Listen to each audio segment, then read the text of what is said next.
Oi, lembre-se, use as máscaras.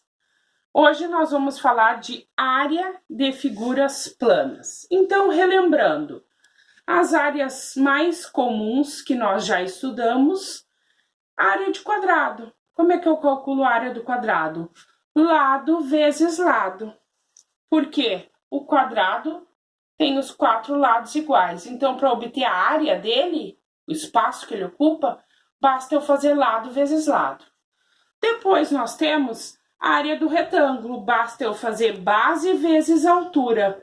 Então, na matemática, a gente usa a letra H para simbolizar a altura, mesmo em português, a palavra altura começando com a letra A. Então, retângulo é só eu fazer base vezes altura para obter a área. Depois, nós temos o paralelogramo. O paralelogramo se obtém a área da mesma maneira que o retângulo, fazendo base vezes altura. Só que nós não podemos esquecer que no paralelogramo a altura é perpendicular à base. O que significa? Ela forma um ângulo de 90 graus com a base. Então, a altura é essa linha tracejada aqui e jamais os lados menores do paralelogramo. Por quê? Então, eu tenho aqui um exemplo de paralelogramo. Por isso que a altura é perpendicular, sempre vai ser perpendicular à base, tá? Depois, nós temos o trapézio. O trapézio,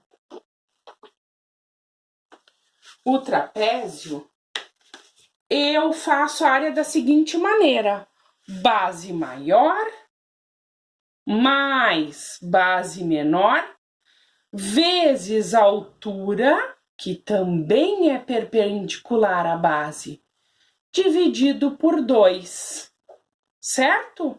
Depois nós temos o triângulo. O triângulo, eu obtenho a área da seguinte maneira: base vezes altura dividido por 2. Por que eu divido por 2 para encontrar a área do triângulo? Porque eu posso obter 2 triângulos dividindo um retângulo ao meio por uma das diagonais. Se eu fizesse um traço aqui, dessa maneira, uma diagonal, ou essa outra diagonal, eu obteria 2 triângulos retângulos iguais. Por isso que para calcular a área do triângulo, eu faço base vezes altura e divido por 2. E por último, nós temos o losango. O losango, para eu obter a área, basta eu multiplicar diagonal maior vezes diagonal menor e dividir por 2. Por que dividido por 2? Porque se eu tiver um retângulo, eu também dentro de um retângulo posso obter 2 losangos exatamente iguais.